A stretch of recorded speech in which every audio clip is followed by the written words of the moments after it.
오늘 우리가 함께 살펴볼 하나님의 말씀은 마태복음 24장 3절에서 31절까지의 말씀입니다. 마태복음 24장 3절에서 31절까지의 말씀을 제가 한 절 여러분이 한 절, 마지막 31절은 함께 읽도록 하겠습니다. 예수께서 감난산 위에 앉으셨을 때에 제자들이 조용히 와서 이르되 우리에게 이르소서 어느 때에 이런 일이 있겠사오며 또 주의 임하심과 세상 끝에는 무슨 징조가 있사오리이까.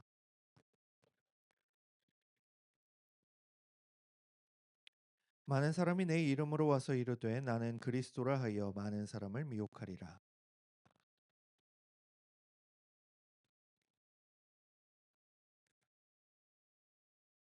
민족이 민족을 나라가 나라를 대적하여 일어나겠고 곳곳에 기근과 지진이 있으리니 그때의 사람들이 너희를 환란에 넘겨주겠으며 너희를 죽이리니 너희가 내 이름 때문에 모든 민족에게 미움을 받으리라.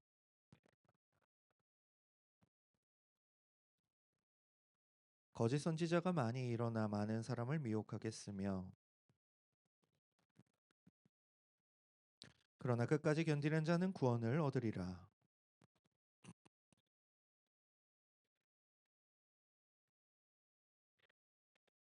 그러므로 너희가 선지자 다니엘이 말한 바 멸망에 가증한 것이 거룩한 곳에 선 것을 보거든 읽는 자는 깨달을진저. 지붕 위에 있는 자는 집 안에 있는 물건을 가지러 내려가지 말며 그날에는 아이 벤 자들과 젖먹이는 자들에게 화가 있으리로다. 이는 그때에 큰 환란이 있겠음이라. 창세로부터 지금까지 이런 환란이 없었고 후에도 없으리라.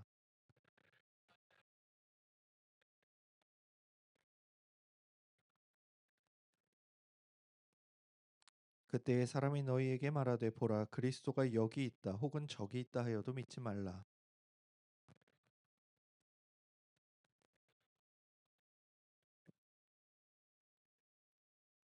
보라 내가 너희에게 미리 말하였노라.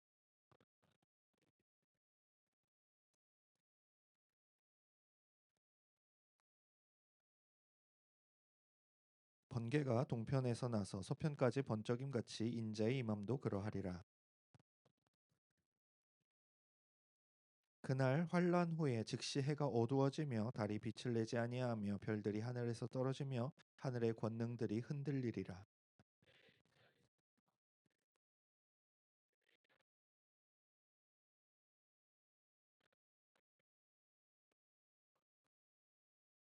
그가 큰 나팔 소리와 함께 천사들을 보내리니 그들이 그의 택하신 자들을 하늘 이 끝에서 저 끝까지 사방에서 모으리라.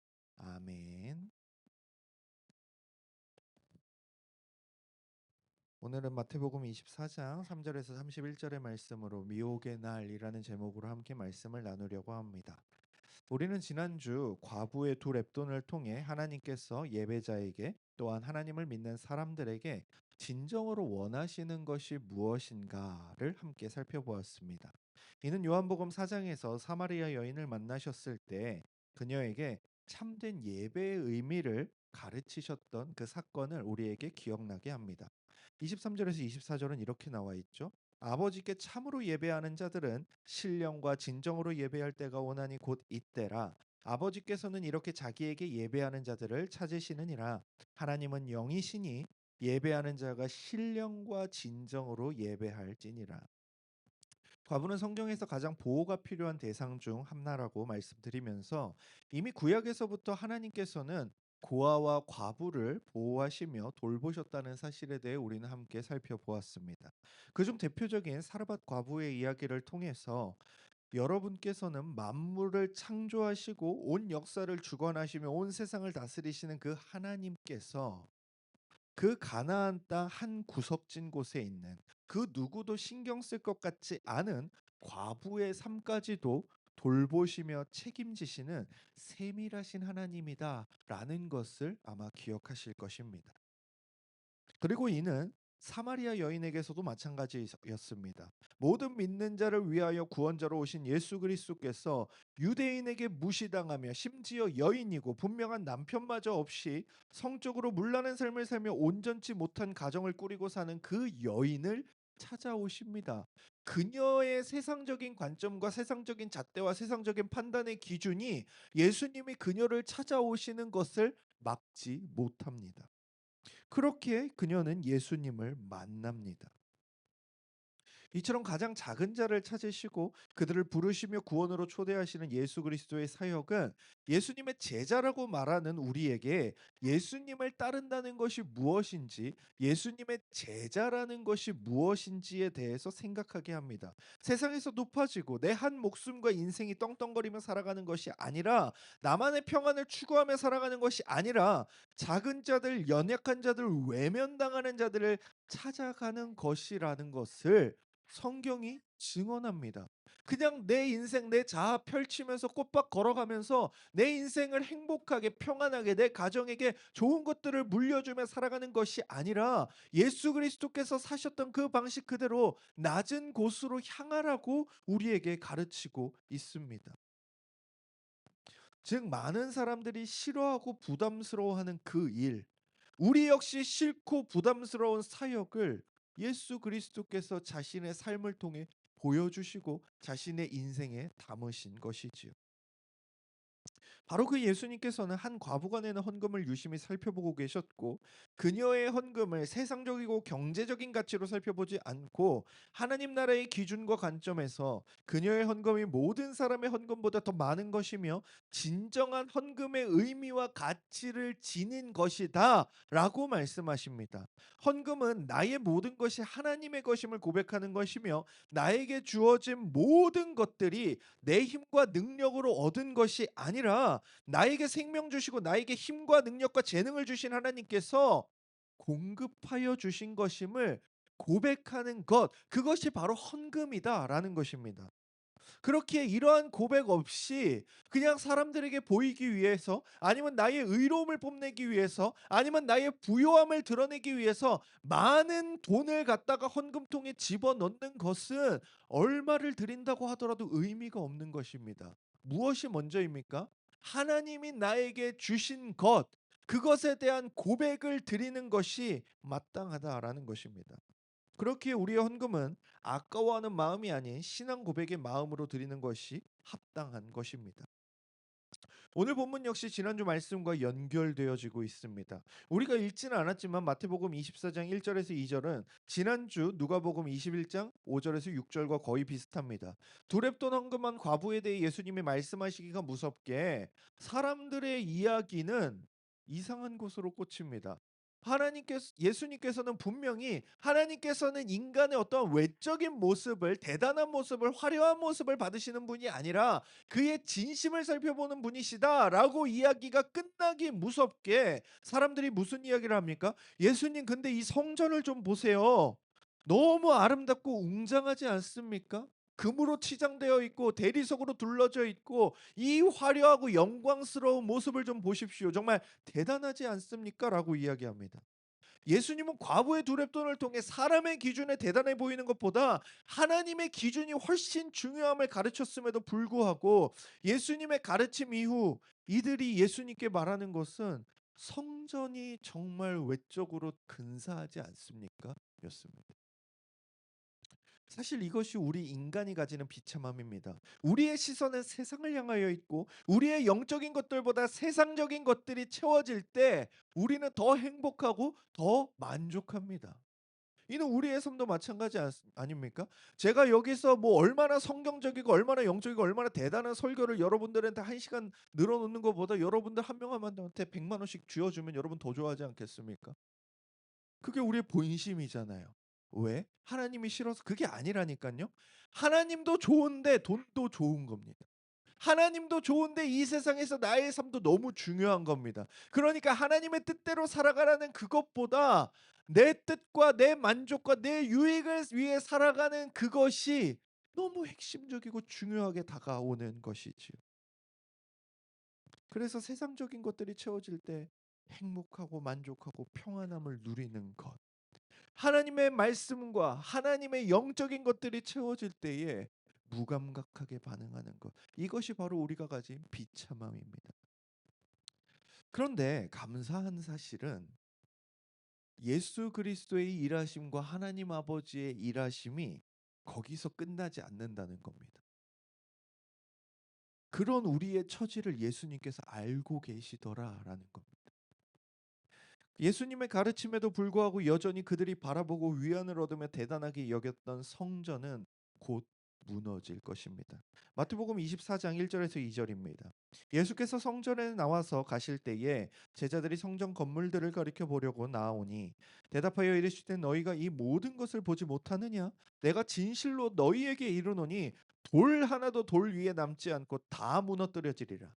예수님께서는 그들의 참된 평안과 구원은 아름다운 성전을 통해 오는 것이 아니라 처참하게 찢기고 비참하게 조롱당하며 죽어가는 예수 그리스도를 통하여 주어진다는 것을 이제 친히 보여주실 것입니다. 그렇기에 그들의 관심이 자꾸만 향하고 있는 아름답고 화려한 성전이 아니라 너희 앞에서 비참하게 찢기고 피 흘리고 죽어갈 나에게 집중하라고 말씀하시는 것이죠.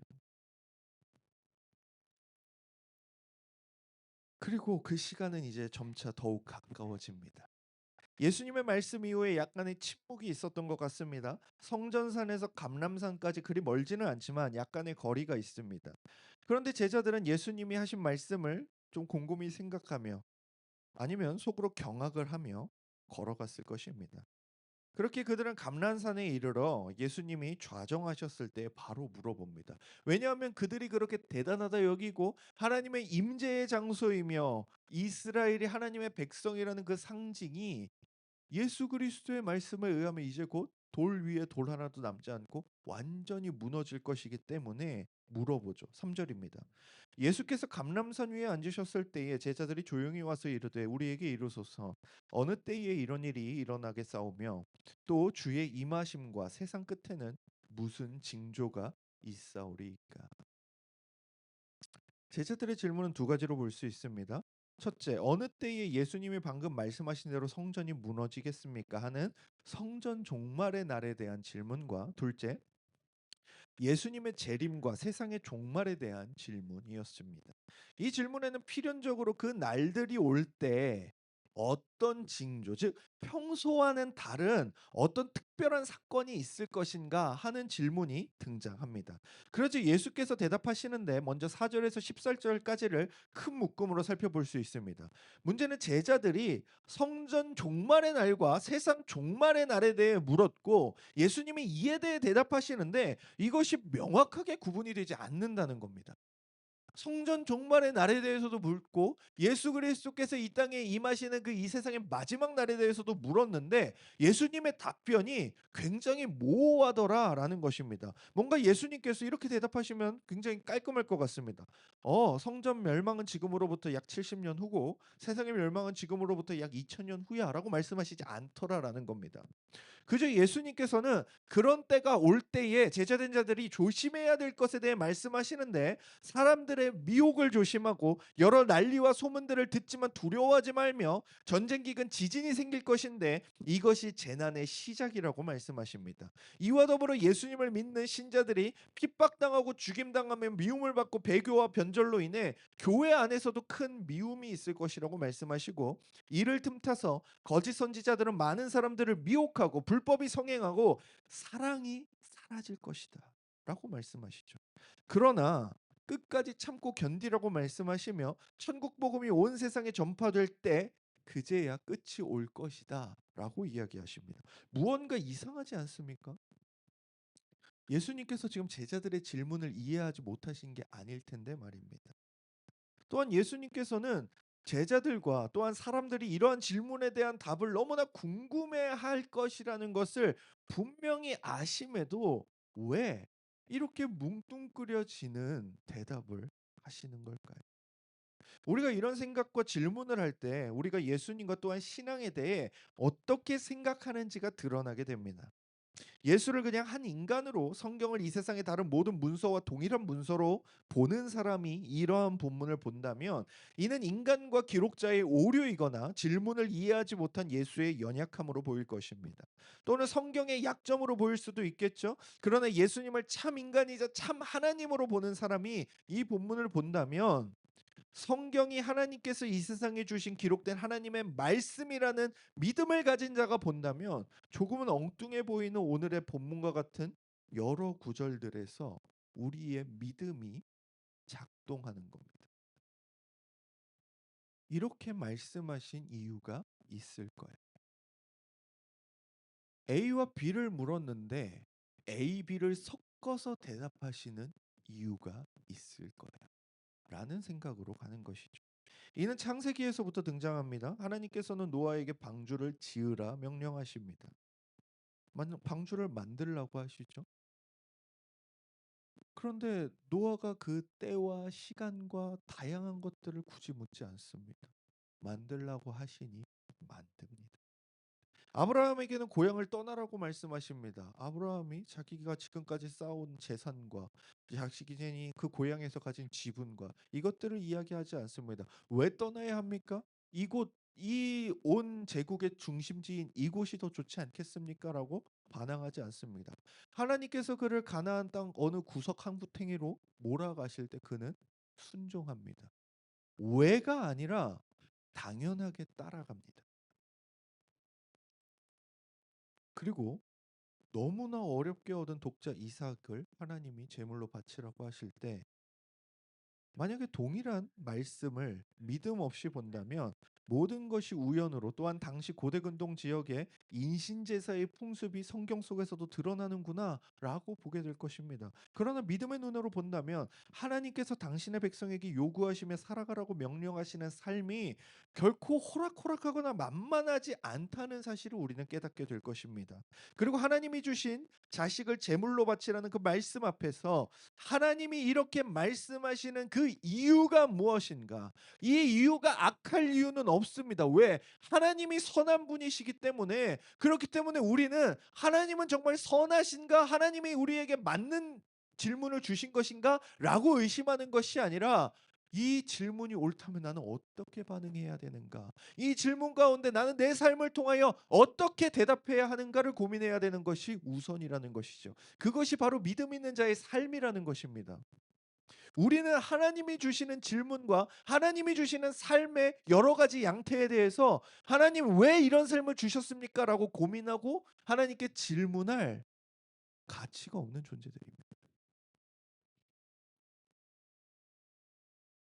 오늘 본문 속 예수님의 말씀도 동일합니다. 질문에 대해 예수님이 답을 주셨다면 우리가 이해하기 어렵더라도 그 답이 참입니다.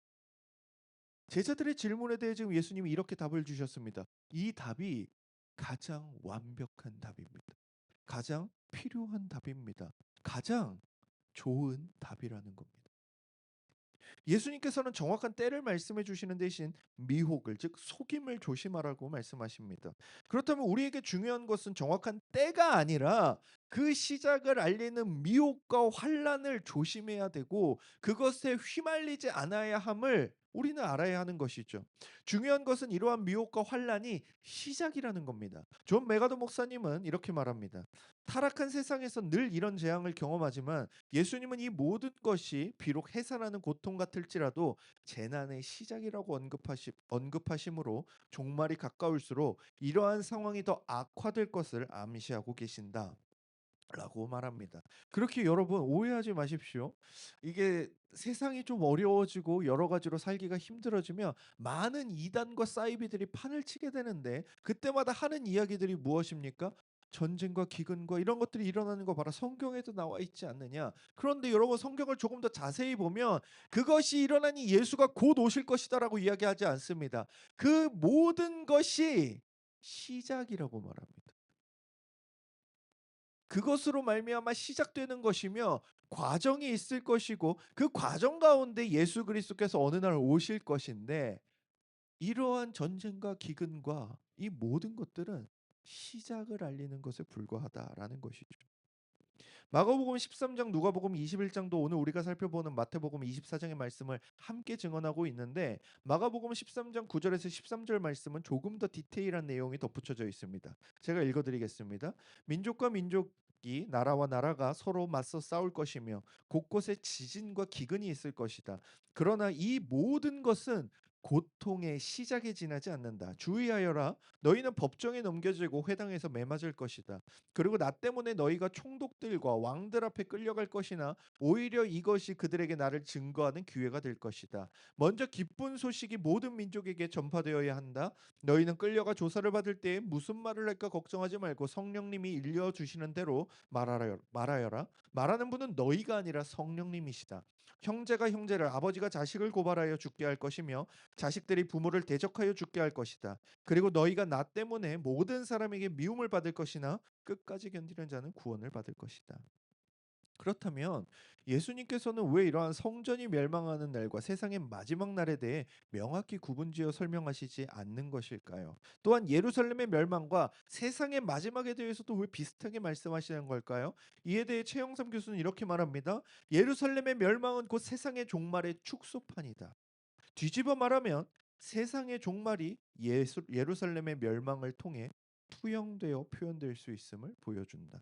예루살렘의 역사는 인류 역사의 축소판이라고 해도 좋을 것이다라고 이야기합니다. 즉 성전의 무너짐과 예루살렘의 멸망은 그것에 담겨 있는 더 큰 의미들을 우리에게 제공합니다. 인간이 아무리 아름답게 지었다 하더라도 하나님이 거하시지 않는 성전은 무너뜨려질 것이며 그 필요를 잃은 채 사라질 것입니다. 또한 예루살렘의 멸망을 통해 알 수 있는 사실은 이러한 최후의 날에서 성도가 자유롭지 않다는 겁니다. 아니, 정확한 의미에선 자유로우나 우리의 육신은 자유롭지 못합니다. 이러한 논의는 하박국에서 이미 자세히 다루어집니다. 선지자는 1장 12절에서 17절을 통해 하나님께 질문합니다. 하박국이 이제 자신의 나라에게 일어날 그 환란을 바라보며 하나님께 질문하는 장면입니다. 제가 읽어드리겠습니다. 여호와여, 나의 거룩하신 하나님이시여, 주는 영원전부터 계시지 않으십니까? 우리는 죽지 않을 것입니다. 여호와여, 주께서 심판하시기 위해 바빌로니아 사람들을 택하셨습니다. 반석이 되시는 주여, 주께서 우리를 징계하시려고 그들을 세우셨습니다. 주의 눈은 너무나 정결하여서 악을 보지 못하시며 비행을 용납하실 수 없습니다. 그런데 어째서 거짓되게 행하는 자를 보고만 계십니까? 악인이 자기보다 의로운 자를 삼키는데 주는 어째서 침묵만 지키고 계십니까? 어째서 주는 사람을 바다의 고기나 다스리는 자가 없는 곤충처럼 대하십니까? 바빌로니아 사람들이 낚시로 사람을 잡아 그물로 끌어 모아 놓고 즐거워하고 기뻐합니다. 그들은 그 그물로 호의호식하며 살기 때문에 그 그물에 제사를 드리고 분향합니다. 그들이 칼로 여러 민족을 무자비하게 죽여도 좋단 말씀입니다. 무슨 말입니까? 하박국이 알고 있습니다. 하나님께서 범죄한 그 이스라엘을 치기 위한 도구로 바빌로니아를 세웠다는 사실을 잘 알고 있습니다. 그런데 하박국이 품게 되는 의문은 이것입니다. 하나님, 그런데 어찌하여서 더 악한 민족을 세워서 그나마 의로운 자들이 있는 우리나라를 치게 하십니까? 더 악한 저 자들이 어찌 저렇게 강력하게 일하고 있음을 두고만 보십니까? 저 자들이 어떻게 세상 사람들을 학살하고 있는데 주께서는 그것에 침묵하고 계십니까? 라고 질문하는 겁니다. 이 질문에 깊숙이 들어가면 무엇입니까? 하나님 의로우시다며. 하나님 정의로우시다. 근데 어떻게 더 악한 자가 의로운 자들을 짓밟는 것을 지켜만 보고 계십니까? 이게 정말 하나님이 원하시는 정의입니까? 라고 묻는 겁니다. 이러한 선지자의 질문에 하나님이 대답하시죠. 2장 3절에서 4절입니다. 이것이 지금 당장 이루어질 것은 아니지만 이루어질 때가 정해져 있으니 그때는 분명히 올 것이며 반드시 이루어질 것이다. 비록 더딜지라도 기다려라. 지체되지 않고 그때가 올 것이다. 악인은 마음이 교만하고 정직하지 못함으로 살아남지 못할 것이나 의로운 사람은 믿음으로 살 것이다. 무슨 말입니까? 하나님께서는 분명히 말씀하십니다. 바빌로니아도 내가 심판할 거야. 그런데 너희에게 정해져 있는 그 심판의 날은 바뀌지 않아. 너희 안에 죄인과 의로운 사람들이 있다는 것 내가 더 잘 알고 있어. 그런데 그 바벨로니아가 침공해 올 때 그럼 내가 의로운 사람들은 따로 건져서 보호하느냐? 아니 그렇지 않아. 그들도 그 세상의 전쟁 가운데 휩쓸리고 아픔을 당하고 슬픔을 당하고 고난을 당하고 죽게 될 거야라고 말씀하십니다. 그리고 그 입을 막으시죠. 그런데 의인은 믿음으로 말미암아 살아. 그리고 20절의 그 대답의 절정입니다. 하박구가 나 여호와는 성전에 있다. 온 세상은 내 앞에서 잠잠하라. 의인은 믿음으로 삽니다. 그리고 하나님이 온 세상을 통치하고 다스리고 계시니 너희의 보는 눈으로 함부로 판단하며 하나님이 의로우신가에 대해 의심하지 말라는 겁니다. 의인이 이 땅을 살아가는 것은 그가 의롭기 때문에 세상의 폭력과 죄악 속에 휩쓸리지 않고 홀로 평안한 것이 아니라 세상의 거센 파도에 휩쓸리고 때론 다치고 상처 입고 죽을 수도 있다는 것입니다. 그런데 그 의인은 그 가운데서 믿음으로 살 것이라는 겁니다. 그리고 이것의 가장 큰 대표요 전형이 누구입니까? 예수 그리스도입니다. 가장 의로우신 그분이 죄 없으신 그분이 이 땅 가운데 오셔서 모든 그 죄악의 파도 가운데 휩쓸리십니다. 그분의 몸이 찢기시고 그분의 손과 발과 옆구리가 찔려서 뚫립니다. 모든 피와 물을 다 쏟아냅니다. 그분이 가장 잔인하게 가장 폭력적으로 죽으십니다. 그 앞에서 무엇을 증언하시는가? 그럼에도 의인은 믿음으로 말미암아 산다는 것을 증언하십니다. 하나님은 만물의 주님이십니다. 오늘도 그 무엇 하나 빠뜨리거나 실수하지 않고 통치하십니다. 그분의 세밀하신 통치 가운데 세상에 그 어떤 오류와 문제가 없습니다. 하나님의 나라의 임재를 향하여 진행되고 있습니다. 그러니 인간의 얄팍한 지식과 옳고 그름에 대한 기준으로 하나님의 일하심을 판단할 수 없습니다. 하박국은 하나님의 말씀을 통해 이를 깨달았습니다. 아니 더 근본적으로 깨달았을 것입니다. 바로 하나님과 우리의 격차입니다. 인간이라는 존재는 하나님 앞에 먼지만도 못한 존재이기에 하나님께 무언가를 요구할 자격도 없고 하나님의 일하심과 역사의 흐름 가운데 어떤 의문도 제기할 수 없는 존재입니다. 심지어 그분께 반역하고 죄를 지어 쫓겨난 존재이니 더 말할 필요도 없습니다. 그런데 하나님께서 그런 존재의 무가치한 질문에 답을 주시고 설명하시고 이해시키고 계심을 깨달은 겁니다. 나는 이런 것들을 누릴 자격이 없는 자인데 나의 질문에, 나의 의문에, 나의 울분에 하나님께서 반응하고 계시다는 것을 하박국이 깨달은 겁니다. 그리고 그것이 얼마나 큰 은혜인지를 생각하게 된 겁니다. 이것이 얼마나 큰 은혜입니까? 이번 주 목요일에 퇴근하고 집에서 성윤이와 놀아주고 있었습니다. 요즘 말이 좀 많이 늘고 자기 의사 표현도 정확하게 합니다. 그래서 밥 먹다가 그런 말을 합니다. 지 물컵도 있는데 굳이 저한테 아빠 컵으로 물을 줘라고 이야기합니다. 그리고 제가 마시던 컵으로 지가 꼭 물을 마셔야 됩니다. 그리고 피곤해서 쓰러지려고 하는 제게 와서 아빠 같이 놀아라고 이야기를 합니다. 그리고 아빠 뭐 초록색 꺼내줘. 아빠 나 씻을 준비 됐어. 이런 말들을 막 합니다. 막 저는 힘들어서 눕고 싶은데 제 앞에 와서 아빠 나 씻을 준비 됐어 이러고 있습니다. 그런데 목요일에 갑자기 성윤이가 아빠 빵꾸 먹시포라고 하는 겁니다. 도저히 이해할 수가 없었습니다. 이게 무슨 말일까? 그래서 그날 오랜만에 그 아기용 텐트를 꺼내줘서 그것을 이렇게 쳐줬는데 거기에 이렇게 빵꾸가 쳐져 있거든요. '이 빵꾸가 마음에 안 드는다는 건가? 이 빵꾸를 막아 달라는 건가?' 막 이렇게 생각하고 있는데 제가 못 알아듣자 성윤이가 점점 격앙된 목소리로 울먹거리면서 말을 하는데 이 말이었습니다. "아빠, 망고 먹고 싶어."라는 말이었습니다.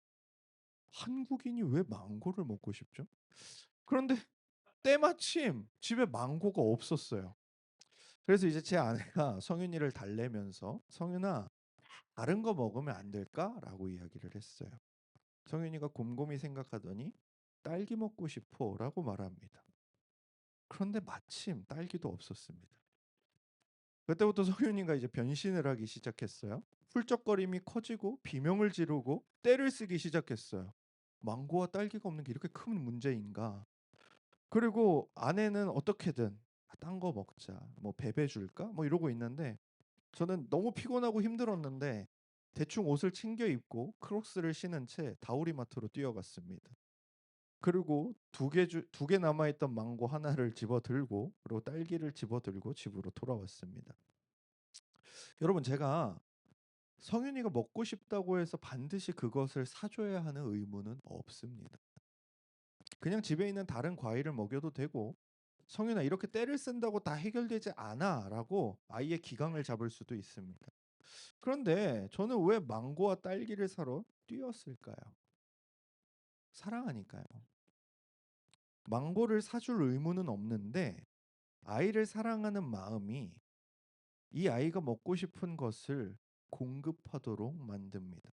저같이 부족하고 연약한 인간 아버지조차 그렇다면 하물며 우리의 하늘아버지이신 하나님께서는 우리를 얼마나 더 사랑하시겠습니까?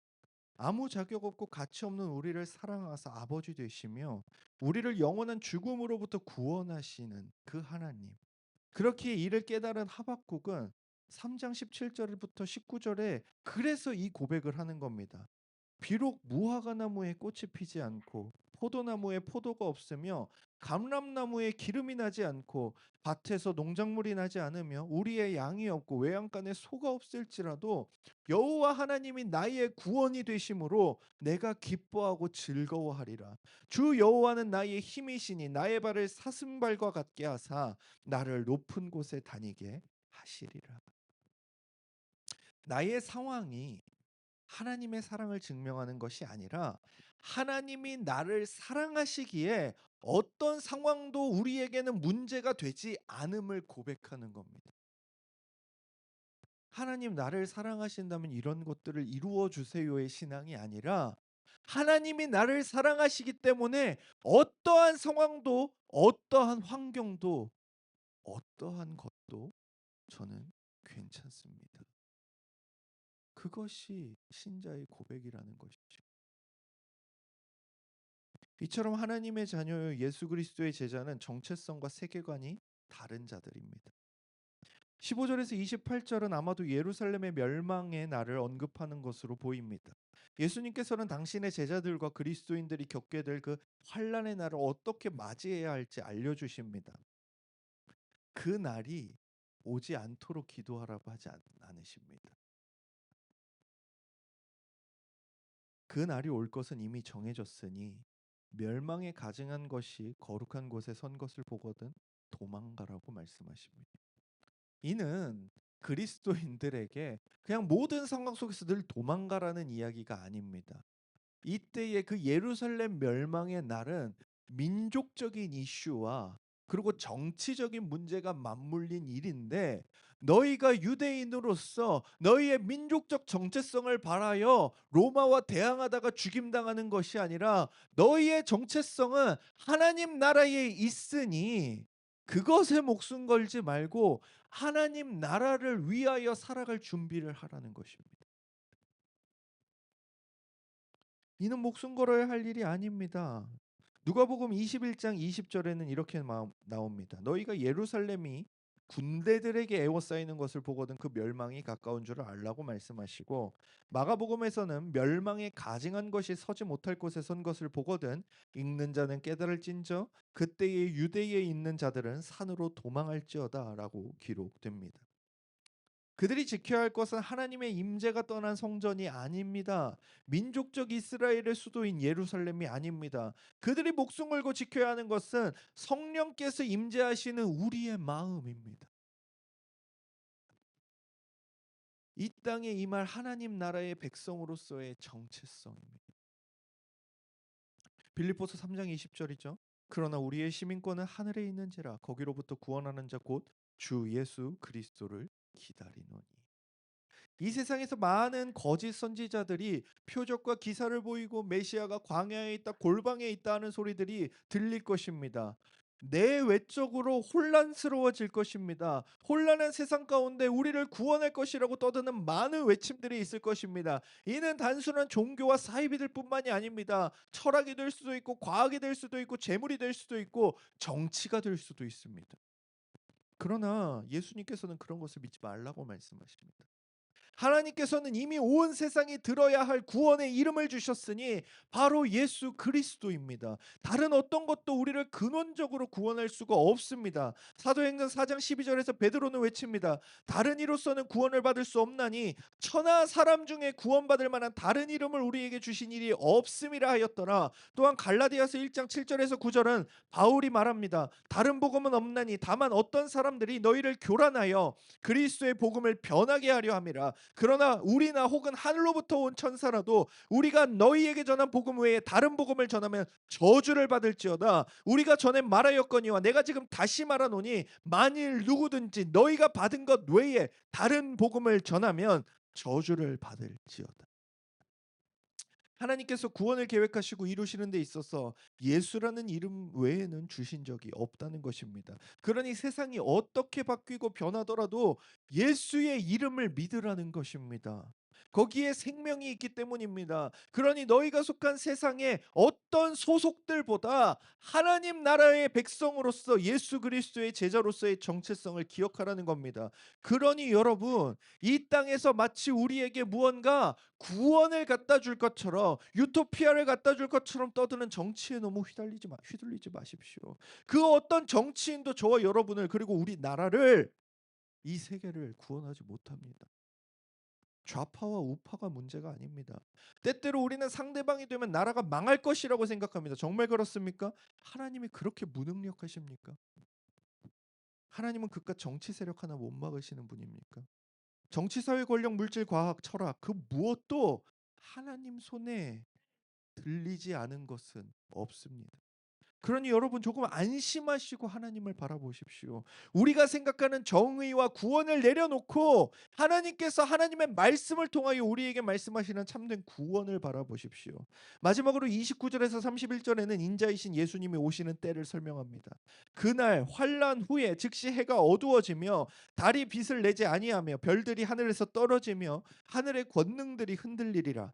그때의 인자의 징조가 하늘에서 보이겠고 그때의 땅의 모든 족속들이 통곡하며 그들이 인자가 구름을 타고 능력과 큰 영광으로 오는 것을 보리라. 그가 큰 나팔 소리와 함께 천사들을 보내리니 그들이 그의 택하신 자들을 하늘 이 끝에서 저 끝까지 사방에서 모으리라. 이 말씀은 다니엘 7장 13절에서 14절에 대한 말씀에 대한 인용이 포함되어 있습니다.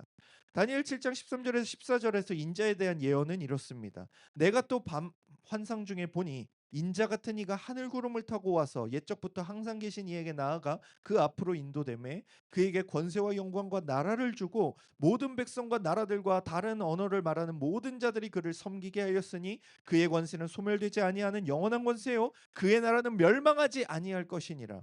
다니엘서에서는 나오는 그 인자는 구름을 타고 하나님 앞으로 인도받습니다. 그런데 되게 재밌는 게 다니엘 7장 13절을 보면 인자 같은 이가 하늘 구름을 타고 와서라고 이야기하죠. 그러면 우리는 뭔가 하늘에서 내려오는 거를 생각하는데 어디로 갑니까? 항상 계신 이 앞으로 나아갑니다. 즉 이것은 천국의 관점입니다. 그 인자가 하나님 앞으로 오는 겁니다. 우리로 따지자면 무엇이죠? 승천입니다. 그 승천 때에 무엇을 받습니까? 권세와 영광과 나라에 대한 모든 권한을 받으십니다. 그리고 성부 하나님의 모든 권세와 영광을 받으시고 온 만유의 왕으로 세워지시지요. 그리고 오늘 마태복음에서 예수님이 말씀하시는 인자는 그 모든 권세와 영광을 받고 이 땅에 재림하시는 그 인자를 말합니다. 말씀을 맺겠습니다. 우리가 살펴보는 말씀들은 점점 절정을 향해 나아갑니다. 어떤 절정일까요? 하나님의 구원 사역의 절정을 향해 나아가고 있습니다. 예수 그리스도의 죽으심과 부활 그리고 승천하심과 다시 오심에 대한 말씀이 더욱 선명해지고 분명해집니다. 이 모든 것은 아직 일어나지 않았으나 반드시 일어날 일들이며 우리는 이미 역사를 통해 말씀하신 것이 이루어지고 성취되었음을 확인합니다. 그리고 우리 역시 예수님의 약속을 기다립니다. 앞선 모든 약속이 성실하게 이루어진 만큼 남아있는 모든 약속도 이루어질 것입니다. 그러니 여러분 미혹당하지 마시고 유혹당하지 마십시오. 흔들리지 않을 수 있는 유일한 방법은 예수를 바라보고 하나님의 말씀을 가까이 하며 기도하는 삶입니다. 여러분 너무 간단해서 당황스럽습니까? 우리의 육신이 건강하기 위해서 무엇을 해야 됩니까? 식사를 잘 챙겨 먹고 잘 자고 운동하는 것임을 모르는 사람은 없습니다. 이것을 하지 않은 채 어떤 특별한 것을 바란다면 만약에 밥도 안 먹고 잠도 안 자고 운동도 안 하면서 온갖 비타민과 영양제를 때려 먹으면서 나는 왜 이러냐고 나는 왜 이렇게 피곤하냐고 나는 왜 이렇게 아프냐고 한다면 제정신이 아닌 것이죠. 왜? 마땅히 해야 할 것을 안 해서 그런 겁니다. 우리의 신앙 역시 마찬가지입니다. 때때로 특별한 활동들이 신앙에 도움을 줄 수 있습니다. 어떤 수련회, 아니면 특별한 집회, 어떠한 모임 이런 것들이 우리에게 영양제처럼 비타민처럼 작용할 수는 있습니다. 그러나 그것은 우리의 신앙의 의식주인 말씀과 기도를 잘할 때에 효과를 발휘합니다. 이러한 신앙의 기초 위에서 세상의 어떤 화려하고 대단해 보이는 것들의 시선을 빼앗기지 않고 오직 삶과 죽음에 있어서 나의 유일한 위로 되시는 예수 그리스도를 바라보는 우리가 되기를 소망합니다. 마지막으로 하이델베르크 1문 1답을 함께 읽으며 말씀을 마치도록 하겠습니다. 제가 문을 읽고 여러분들이 답을 읽으시면 됩니다. 삶과 죽음에 있어서 당신의 유일한 위로는 무엇입니까? 몸과 영혼을 가진 나는 삶과 죽음에 있어서 나의 것이 아니라 나의 신실한 구주 예수 그리스도의 것입니다. 그리스도께서는 그의 보혈로 나의 모든 죄값을 완전히 치르시고 나를 마귀의 모든 권세로부터 해방하셨습니다. 또한 그리스도께서는 하늘에 계신 아버지의 뜻이 아니면 머리털 하나도 땅에 떨어지지 않도록 나를 보호하시며 참으로 모든 것이 협력하여 나의 구원을 이루게 하십니다. 그러므로 그분의 성령으로 그리스도는 나에게 영생을 확신시켜 주시며 이제부터는 마음을 다하여 즐거이 신속하게 그를 위해 살도록 하십니다. 함께 기도하겠습니다.